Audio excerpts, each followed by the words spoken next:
Hey guys, welcome back to Murder We Spoke. I'm Ben, I'm Marissa.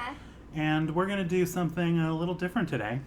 A lot different, but in a good way. A lot different. This is the first installment of what we're calling Murder We Spoke Mystery Theater. The best name possible. So what happened was, we had done The last episode. the- 2 episodes ago. 2 episodes ago, called Who Killed J.B. Fletcher, Season 7, Episode 14. Essentially posed the question, what would happen if there was no J.B. Fletcher? It's like a world without Superman. Exactly, yeah. So, like, what crime still exists without Superman, just like crime still exists without J.B. Fletcher. Right. So, what happens? Exactly. So, from that, the most recent episode we did, which was a re-airing of our very one. first, our backdoor pilot from Pretty Little Podcasters, Yep. involved a woman being put away. So, what we did, we were inspired. What Ben did, I don't want to take any credit for this because he's legit an author, I found out. So no, You guys, yeah. I was inspired, and I had some downtime at work. He was inspired, and So- that works great for you. So what you're about to hear is a reading of, and also I just want to say, like, an inspiration for me is I've been listening to an audiobook, a Murder, She Wrote audiobook, The and I was best like, inspiration. and the narrator does the voices, does it, it's so wonderful, and it's great stories. So I was like, what I'm going to do is write my own little short story. Because why not? Duh. It follows the character of Della Scotto, Yes. aka the murderer from the last episode. Mhm. So if you With haven't the seen beautiful blue eyes, if you don't remember names. the 'cause- stunning Meg Foster, Yeah. incomparable Meg Foster. So if you didn't watch the last 2 episodes, I mean, I feel like we probably covered it pretty well. Honestly, but I think you can do this You get- separately, I but think- it gives it more juice if you watch it. that way, yeah. because it really fits into the mythos, you guys. Oh, duh. So all that happened is I took the character of Della Scotto from that season 2 episode, which was called Joshua Peabody Died Here, ... possibly. And her Kind of adventure yeah. happened concurrently with the episode Who Killed J.B. Fletch. J.B. Fletcher. Where she's mistakenly dead, right? Where, someone steals her identity and is killed, and the world, for a brief moment, thinks that J.B. Fletcher is dead. And what happened during that time period? And what essentially. happened in Cabot Cove while Mrs. Fletcher was believed dead. And it's, yeah. So, I will say, our good friend Melissa was here to help us. Third chair, Melissa was Yes. here to provide some fabulous voice acting. Honestly, I knew she was going to be great, but it was a little too great. It made me feel self-conscious It was about very- my narrating skills. I got so flustered at one point that my Dr. Seth Hazlitt turned into Foghorn Leghorn, maybe? It was enjoyable. It was all over the regardless, place. Yeah. So what we did, I penned this bad boy, which more respect for the Murder, She Wrote writers I could not have. This thing which took us 29 minutes to read, Right. took close to a month to put together. Right. And this is like first draft, like this is just getting the story together. I sent it to our good friend Ash to proofread. Marissa proofread it. As we're going through it, it's like, okay, I could have fine-tuned. Anyway, No, we're not so, gonna yeah. we're not gonna pick nits here. No. So what happened was, and then we went through first read. This was Melissa's first read. This is our first time doing out loud. We kind of wanted that Right, yeah. spontaneous kind of stuff. It was nice reading out loud for the first time here because I'd only read through it once. And Yeah. now we're reading out loud. It's a lot better with the voices, everything else. So yeah, so we did that. So that's where that came from. We jumped around because there's a lot of. We really dig deep into Della's character, you guys, at the beginning. So we Obviously. alternated. We're building the story. Ben built the story. So yeah, so we alternated, and then we got to, and then Marissa was kind enough to do the narrating, and then My I did. apologies, guys. I did the male voices. Our friend Melissa does the female voices. And you do Loretta. And spoiler alert, you guys, I do Loretta, aka Harvey Firestein. So, No big deal. um, so And do you want to say prepare the yourself. title of this? It is the title I came up with that I did not change. It is called Murder, She Wrote, Criminal Intent. Doink doink. Is it? That was the Law and Order where you saw the criminal side, right? Duh. Because the Jessica Fletcher is not in this Murder, She Wrote tale. This is Yeah, no, this is about the criminals. This is the criminal's point of view. There's no victims. The victims are dead in this one, so you only hear from the other side. So you only hear from the other side. Yeah, this is Vincent D'Onofrio. Should have written Vincent D'Onofrio into this. Basically. He should have come through town. Okay, so that's what you guys read here. Before we do that, we do have to just quickly say, Murder We Swag, the giveaway, still going on. Yes. But you guys, everything from the prize bag is now here. It has arrived. There will be an end date put on this thing. On our next regular episode, we're going to announce an end date. It's going to come to a close. So you need to get your entry in. Better late than never, because you can still get swag. Yeah, we still got stuff coming in, so do not forget. All you got to do, go to iTunes, leave us a good review, screen cap it, send us 5 stars, preferably. We just ask for honest feedback. That's all we want. Honest feedback, but honestly, I'll judge you if it's less than 5. Because if you're taking the time to judge us, and it's less than anything, then maybe just turn it off and find a different hobby. No offense. Sorry. I guess that's my own take on the thing. I don't get it, but whatever. Honest feedback. Honest, constructive criticism. Constructive criticism. So, if you don't have iTunes, people have asked, go find someone who does. I don't know. Oh. I'm kind of looking into it like... The podcast app, is that connected to iTunes? Or is that like... it's connected to iTunes has this stupid algorithm where your rating, the number of reviews you have correlates to like how much you appear in searches, and like it's a whole weird thing. So it makes people desperate and needy, and that's what we are. Yes. Yeah. This is the personification of our desperation and our neediness. It's the algorithm, not us. So we're just trying to pump it up so other people can find the show, because we have such fun talking to you guys about the show on Twitter, on now Instagram, Facebook, all those places. All we're doing is just chatting a little Jamie Fletch. Just find a cute guy at the bar, ask to give their number, and instead take his phone, go to the Apple store, and write a review. You can't throw a stone without hitting someone with an iPhone, so I refuse to believe you don't have access to iTunes somewhere. I know there are people that are anti-iTunes, don't like Mac, whatever. 5 seconds. Find someone. Fine. Anybody, you got your mom an iPhone for her birthday, go on there, download the podcast app. It'll take all of 3 minutes, I promise. No more than that. No more. Okay. That's it, guys. So, we'll announce all the deadlines and everything next week. But for now, please enjoy Murder, She Wrote, Criminal Intent. Doink, doink.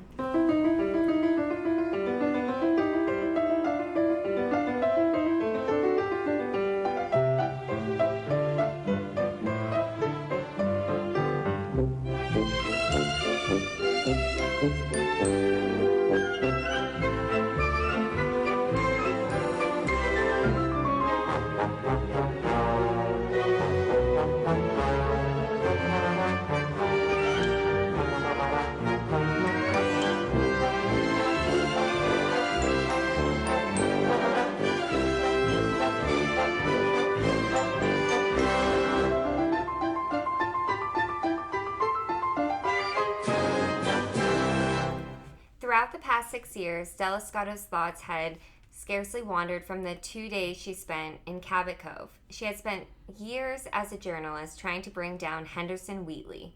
Sadly, the story of a cheap developer isn't sexy enough to move newspapers or get viewers to tune in, even when it results in death.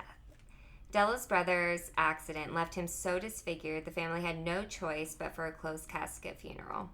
The day of her brother's funeral, she brought her first of many plane tickets to follow Henderson Wheatley around the nation. The man solely responsible for her brother's death had barely been inconvenienced by her brother's death. She would see that he would be haunted by the name Scotto. At first, Della was on a mission to secure justice for her brother. Henderson Wheatley's shady business practices would not cost another life, and he would face justice for the life he'd already taken. However, as the months turned to years and she could fill a trunk with the story she'd written under her pen name, Della Scott, about Henderson Wheatley's shady business dealings, her goals changed. At best, Della had proved to be an annoyance to Wheatley, as easily swatted aside as a gnat. Her hope for justice faded as her lust for revenge grew. Aside from the years of pent-up frustration being unable to nail Henderson Wheatley, the financial pinch of being a city-hopping freelance reporter was beginning to catch up to her. Her current course was unsustainable. She had to end it. As if on cue, the answer would present itself in the form of a tiny seaside town called Cabot Cove. Wheatley was breaking ground there for his next high-rise hotel. Naturally, he had expected this job to be indistinguishable from the last. He would be dead wrong. Before he could even break ground, a man named David Marsh had organized a protest on the side of the hotel. Local council member Harry Pierce had snuck the proposal through the town board on Henderson Wheatley's behalf.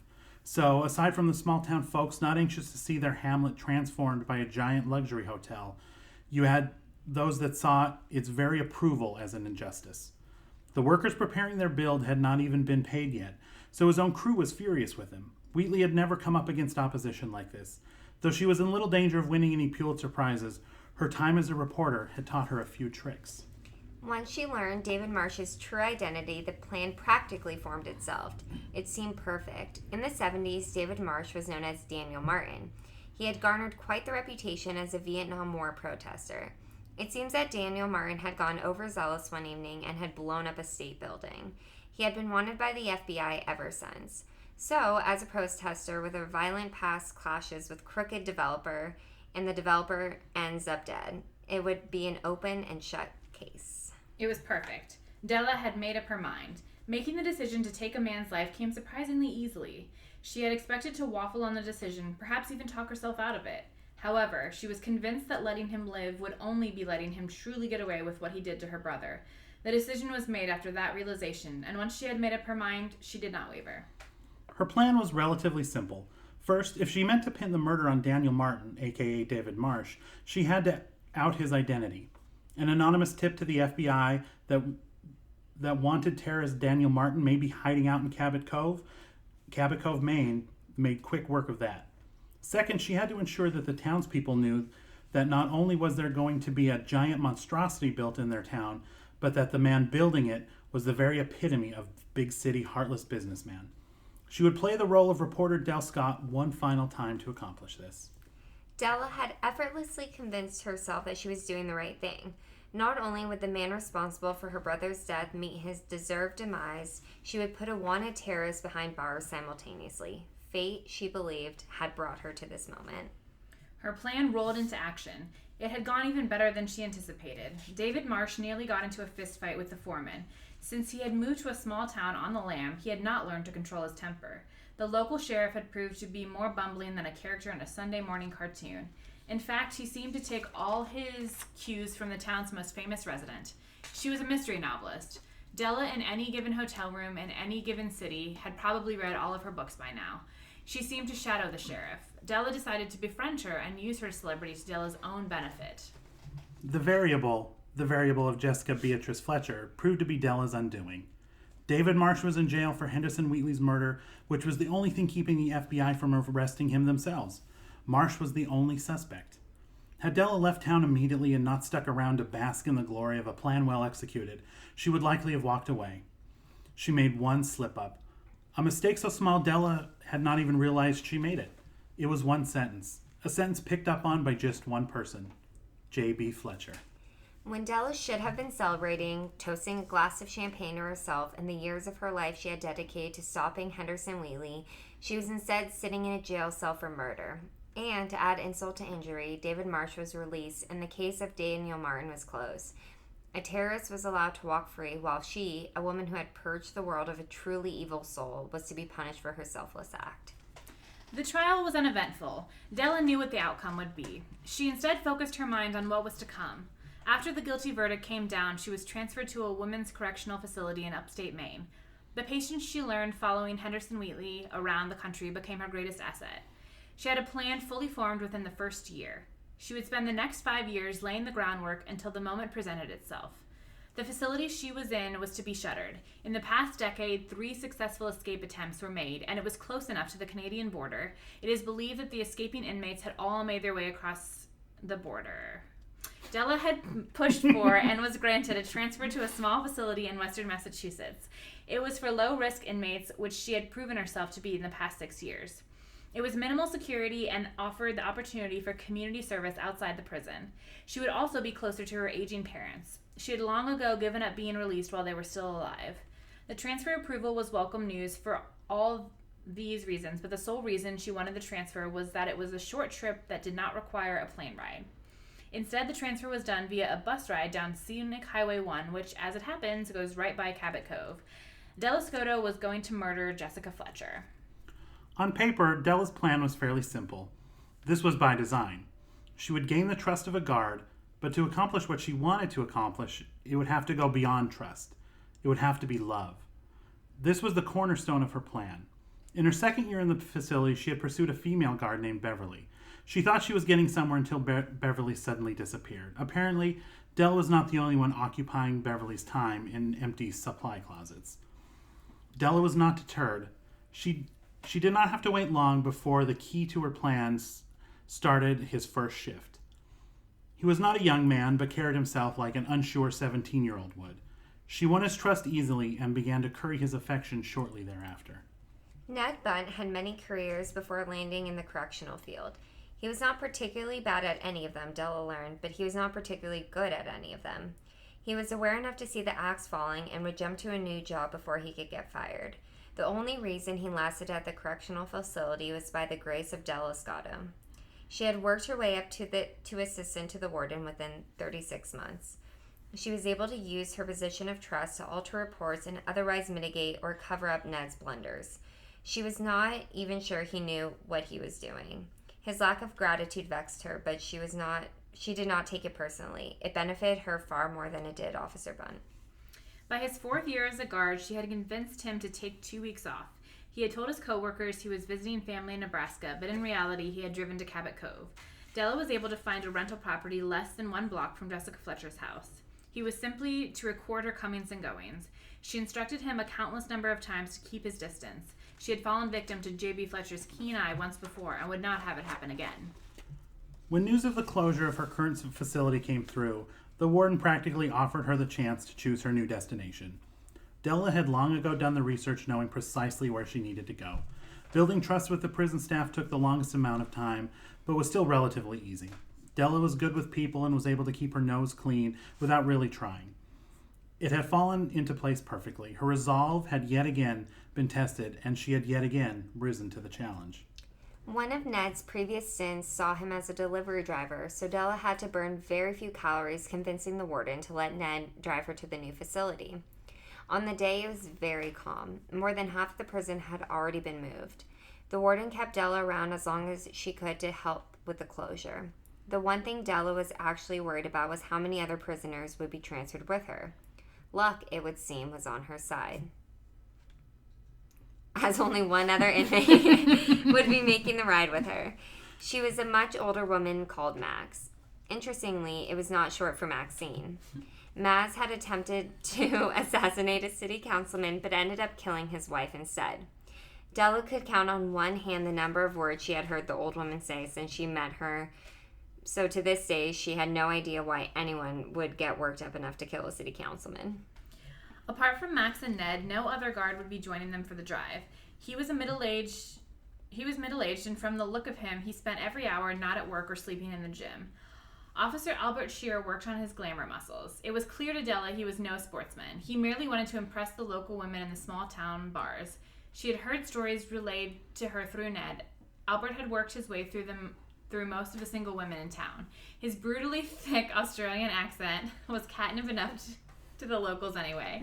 When he introduced himself as Ilpert, the game was already won. Della paused for a moment as Albert led her to the van. It certainly was not out of any emotional attachment to the prison. It was her way of acknowledging 6 years of her life coming together. 6 years that easily could have slid off the track that were about to pay off. The early morning air was glamorously crisp, and it felt like the first of many rewards she would reap today. "Keep it moving, inmate," came Officer Shearer's gruff voice from behind her. "Of course, officer," she said, and continued walking to the van. Ned was waiting at the wheel. He had already strapped Max in and winked at Della as Albert secured her restraints. She returned a sly half-smile in response. She would not miss Ned. His charm had quickly worn off, and convincing him she was infatuated with him was a chore she would miss least. She had barely been able to talk to him out of moving to Massachusetts to be close to her. She convinced him that the cost of living was too high and that they would find another way. She knew that once they stopped seeing each other every day, his short attention span would move on, and she would not have to worry about much as replying to a letter within 3 months. "All right, inmates, Here's how this is gonna work. Albert began. Della could tell Max wasn't taking in a single word. We're going to... He was cut off by Ned. Hey, Al. I already briefed both inmates. Albert paused before slapping the headrest of the seat he was leaning on. All right, then. Let's get this show on the road. Before they had left the gates of the prison, Max was fast asleep. The pills Ned had picked up were even more potent than Dell had anticipated. Max's sleep was so deep, Dell was almost worried she would not wake up. Dell had simply swapped the sleeping pills with Max's daily meds. That was easy. Ned's job was to swap Albert's standard coffee with decaf and break several of the pills into it. Ned had acquired the pills with a prescription assigned for a fake sleeping disorder. Before they were even on the freeway, Albert was nodding off. It was coming together perfectly. The drive would take them past Cabot Cove in just under 3 hours. This should be plenty of time since a single dose of this sleeping pill promised 6 hours of sleep, and Max's dose was doubled and Albert's tripled. To avoid any suspicion and therefore undue trouble, Della remained seated, restraints on, for the duration of the 3 hours. She made Ned pull off off behind a small bank of trees on the side of the road about 1.5 miles from Cabot Cove. Ned grabbed the change of clothes he had stored under the driver's seat and brought it back to Della as he unlocked the restraints. They didn't have the color you wanted. He said, nodding at the sweater he was handing over. But I think the blue will complement your eyes. Oh, isn't that sweet of you? She said, taking the sweater. Her prison uniform came off in one move, and she had the sweater on. It was a chunky blue sweater that fell to just above the thigh. Oh. A black skirt accompanied the sweater. It was surprisingly fashion-forward coming from Ned. She thought she may end up with some manner of kitty cat print. Della exited the van and handed her neatly folded prison garb to Ned. All right, darling. I will be back within an hour. If I am not, you do as I told you. He nodded obediently, and she kissed him on the cheek. She turned on her heel and began the walk to Cabot Cove. She forced herself to look over her shoulder and wink at Ned. He replied with a wave. She was admittedly concerned that when it came to put this plan into action, that Ned may get a case of cold feet. He was handling this all quite splendidly. It was the first time she was impressed with Ned. Della crossed a small rural freeway and took what amounted to a scenic nature walk to Cabot Cove. She entered town on a small row of houses, on the opposite side of the busier downtown. She trusted the residents to remember her face, so she wanted to avoid them at all costs. The sixth house down was 698 Candlewood Lane, the home of mystery writing sensation Jessica Fletcher. Della knew Jessica was due to return home from a book tour the previous night. Thanks to Ned's stakeouts, Della knew that Mrs. Fletcher's first act each day was a jog.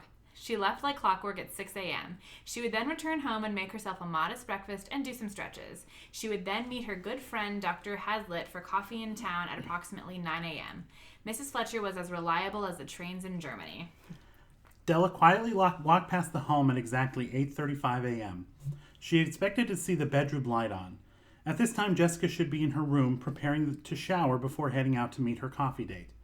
Della did not notice anyone within eyeshot, so she let herself in through the gate. She was going to go around the house to go back so she could have more cover while she snuck in until she noticed the single newspaper on the doorstep. Panic hit Della. Without fail, Fletcher would pick up the newspaper when she returned home from her jog. Della could not stop herself from asking Is everybody okay? Della could not stop herself from asking an unending string of questions. Had her flight been canceled and she did not make it back? Had she simply extended the book tour? Was a single schedule change going to once again rob her of the justice she sought? Della forced the thoughts aside and crept up to the front door. The door was almost entirely glass, but it was pitch dark inside. She knew no one would notice her. She put her ear to the glass and heard nothing. It was at this moment the headline in the newspaper caught her eye. Local author Jessica Fletcher, dead. Della dropped to her knees and unfolded the paper.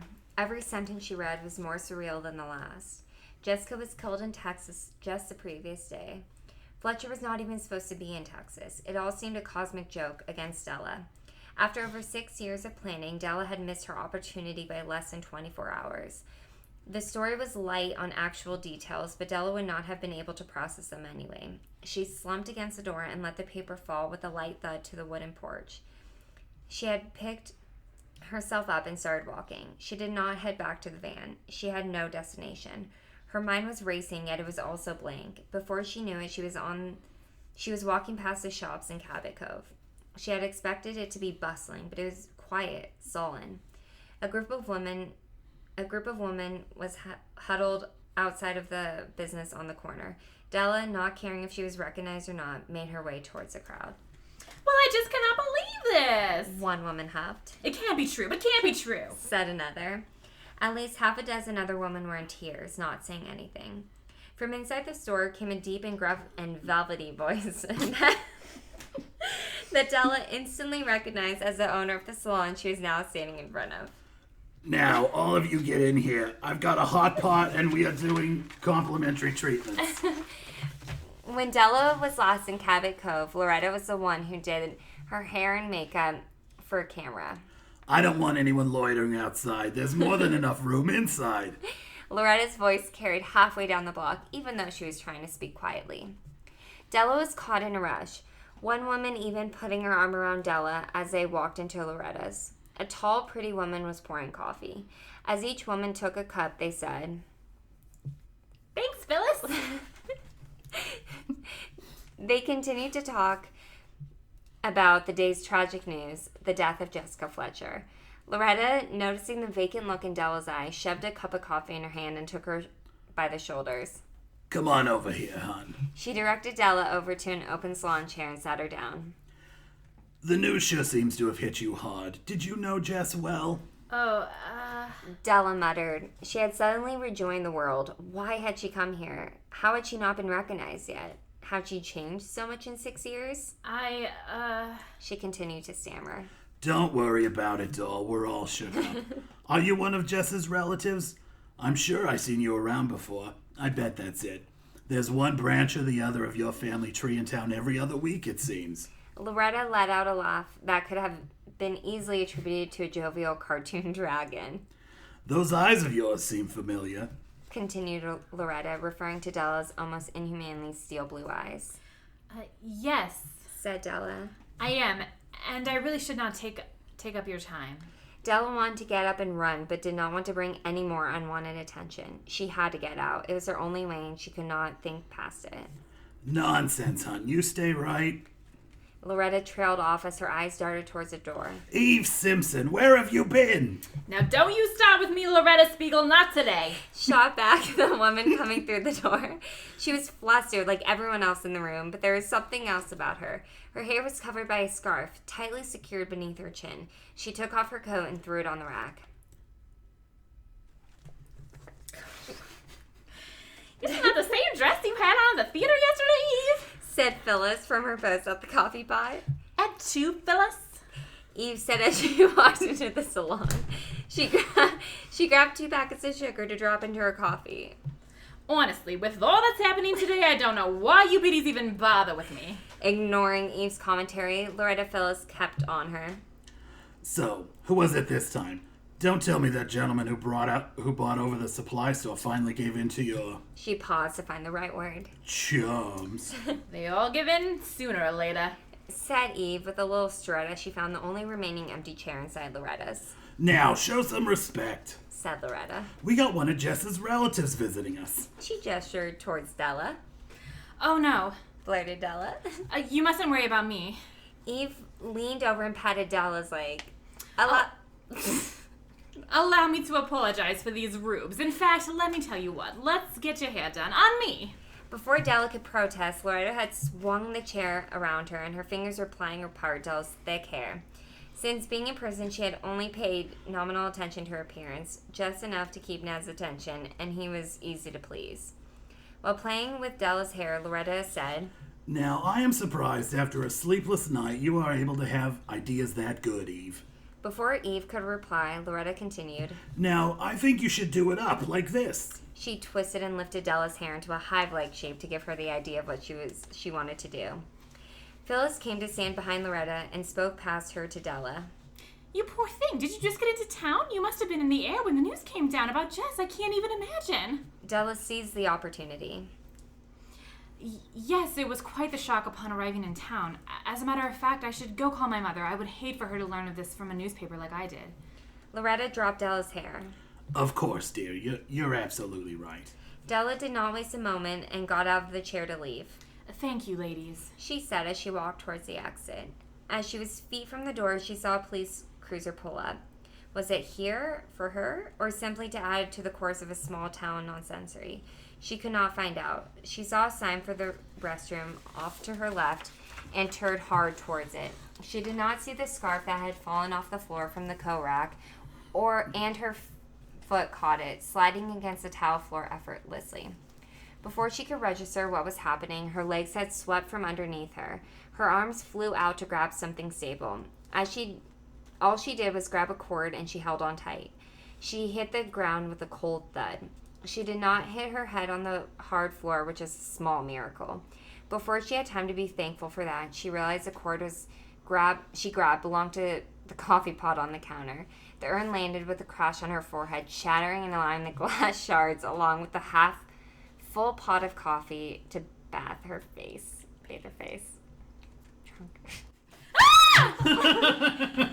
Della screamed. Her eyes burned so much it nearly distracted her from the searing pain on the rest of her face. She rolled over in an attempt to stand up, cutting her hands on the glass shards that surrounded her head.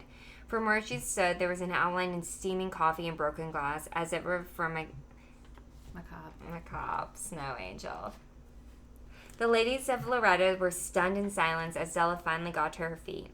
It was Loretta herself who broke the silence. Sheriff! She yelled. Get in here! Della could not see anything but felt a familiar pair of hands guide her towards the door. Della heard the door open and an unfamiliar male voice follow. Now what? Loretta cut him off. Sheriff Metzger, this is one of Jess's relatives. Loretta paused. You know, we never got your name, dear. Della screamed. I can't see! Oh, yes, of course.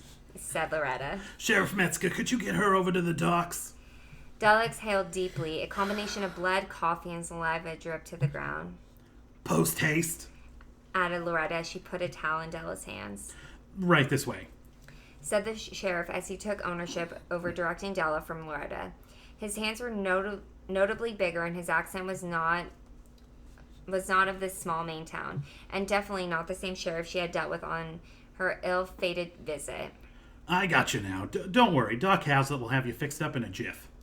The drive to the doctor's office could not have taken more than 2 minutes, so it felt longer to Della. She could not stop touching her face beneath the already soaking towel. It was tender to the touch and had already swollen almost enough to the point where her eyes swelled shut. For all the good they were with the scalding hot coffee having just rinsed them thoroughly. The car screeched to a stop, and the sheriff got out of the car, shouting as he did, Doc, get out here! Hey, Doc! He gingerly helped her out of the car. She heard a gate open, and he continued to guide. She heard a door open up ahead and another male voice, this one more familiar, say, Now, what have we have here, Mort? Well, Doc, this young lady took a nasty fall over at Loretta's. By the looks of it, was more than a nasty fall, Sheriff. I can't see! interjected Della. Get her inside. Said the doctor as Della was led inside and sat up on the high table for examination. Dr. Seth Hazlitt worked with an expert hand. He gave Della something for the pain and reassured her that her sight would begin to come back, which it slowly did. He plucked the glass shards from her face and her hands, stitching those that needed stitches. The pills she received removed all of the pain, and she did not feel a single of the sores of stitches the doctor used to sew her up. Della had no concept of time. By the time the doctor had sat her down and told her to rest, she was coherent enough to remember that Ned's hour wait was running out, if it hadn't already. What time? Della slurred. What's that, young lady? What She was interrupted by a phone ringing. Do pardon me, Said the doctor. but with the news this morning, I ought to take this. He picked up the phone and listened to his side of the conversation. You have no idea the fright you gave us. A pause. What on earth happened? A pause. You don't say? A pause. You don't say. A pause. He got real southern there. I'm sorry. Oh, of course, of course. Well, how should I let everyone know you're okay? A pause. I will head over there as soon as I am done with my patient and spread the word. He just is turning into... It's okay. A pause. Okay, bye, Mrs. Fletcher. Della's ears perked up. She managed another word. Who? The spirit with which the doctor spoke was night and day from when she had first walked in. You simply will not believe it. He said. That was our very own Jessica Fletcher. I'm sure you heard the news. Well, it turns out it was all a case of mistaken identity. She's down in Texas, and she's among the living. Della's sight had fully returned in time for her to see red. The anger-fueled adrenaline surged through her body. She stood up stiffly like Frankenstein in an old monster movie. She barreled out the door and down the street. Seth was so elated with the news he had just received that he barely tried giving chase, as he could never have kept up with her anyway. Della sprinted back to the van. The combination of painkillers and pure, unfiltered rage carried her there in 5 minutes. Ned was elated to see her. I was just getting ready to... Change of plans. Della said, cutting him off. We're going to Texas. Texas? What do you mean, Texas? We gotta get back on the road. Della stomped up to him, pushed him against the van. She pulled his billy club out of his holster and put it against his throat. We're going to Texas. Ned choked and tried to talk. But we... Della hauled the club back and swiftly brought the butt of it to Ned's jaw. He crumpled to the ground, out cold. She dragged his limp body onto the van and fished the keys out of his pocket. The other passengers were still sound asleep. She started the van and began driving. She was mumbling to herself as she drove. The adrenaline that had helped her get out of Cabot Cove began to subside. She began to think clearly. What town in Texas was she looking for? Should she just wait for Jessica to return home? She could hide in a tree without food for a couple days. Surely Jessica would return home promptly. Before she could pull over to clear her head and devise a new plan, a small deer jumped into the road. She swerved to miss it. The van hung in the air as it sailed off the cliff. The view of the ocean was stunning, even in this terrifying moment. The view was stunning. Sorry. The coastal highway disappeared out of view in Della's rearview mirror as the van fell to the ocean rocks below. The last thought that went through Della's mind was that yet again J.B. Fletcher had robbed her, and the story of her disappearance and apparent escape with 2 guards and another inmate would be overshadowed by the headline, J.B. Fletcher lives! Finn.